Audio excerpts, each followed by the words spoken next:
मैं दीपक राज, संयोजक mission इकदिल block, जनपद इटावा।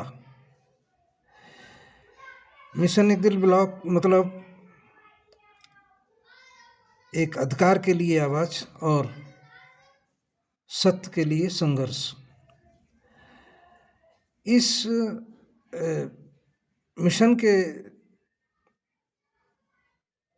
द्वारा मैं जनपद इटावा के इकदिल के आसपास करीब 3-4 किलोमीटर के क्षेत्र में बसी हुई 50 ग्राम पंचायतों के लिए एक नए विकासखंड की मांग का संघर्ष कर रहा हूँ। ये 50 ग्राम पंचायतें 4 विकासखंडों में विभाजित हैं। किसी को बड़थना जाना पड़ता है, किसी को महवा जाना पड़ता है, किसी को बसरेज जाना पड़ता है, किसी को बड़पुरा जाना पड़ता है। और ये सभी विकासखंडों के मुख्यालय इन ग्राम पंचायतों से 20-20, 22-22 किलोमीटर की दूरी पर हैं, जो कि ये दूरी ही इन ग्राम पंचायतों के विकास में सबसे बड़ी बाधा है। इस बाधा को दूर करने के लिए मिशन के माध्यम से सभी क्षेत्रवासी एक नए विकासखंड के निर्माण के लिए संघर्ष कर रहे हैं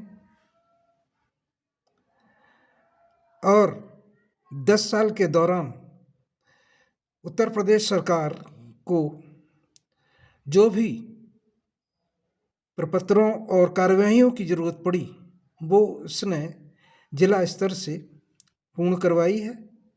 और संतुष्ट हो जाने के बाद जब भूमि के लिए लिखा कि नवीन विकासखंड के भवन निर्माण के लिए भूमि की ज़रूरत है, तो यहाँ के जनपद इटावा के जिलाधिकारी महोदय ने भूमि का प्रस्ताव भी सरकार को भेज दिया।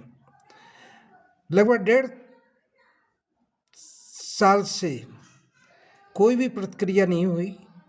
तब उसके बाद मैंने सभी क्षेत्रवासियों से मिलकर के संघर्ष शुरू इसलिए किया कि चुनाव नज़दीक है, शायद सरकार हमारी मांग को पूरा कर देगी।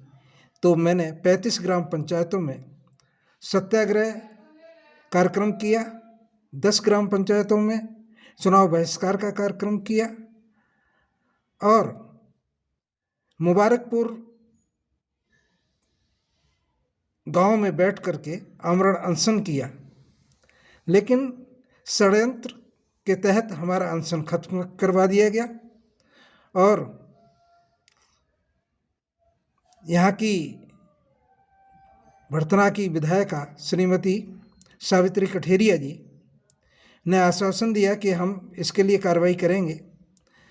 और सदर विधायक श्रीमती सरिता भदौरिया जी ने तो चुनाव के समय ही वादा किया था कि सरकार बनेगी तो सबसे पहला काम नया विकासखंड बनवाने का करवाया जाएगा।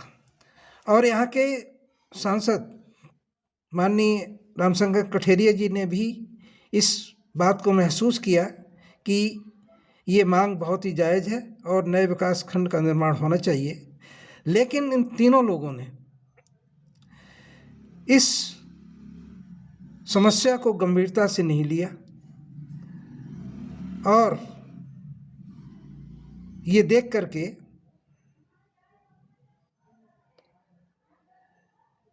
कि सरकार ने सबका साथ सबका विकास का नारा दे करके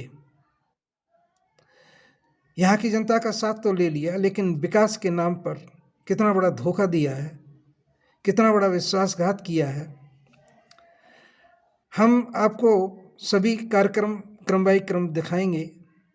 आपको लगेगा कि वास्तव में इस सरकार का बहुत ही घिनौना कार्य है, उसको विकासखंड का निर्माण करवा देना चाहिए था।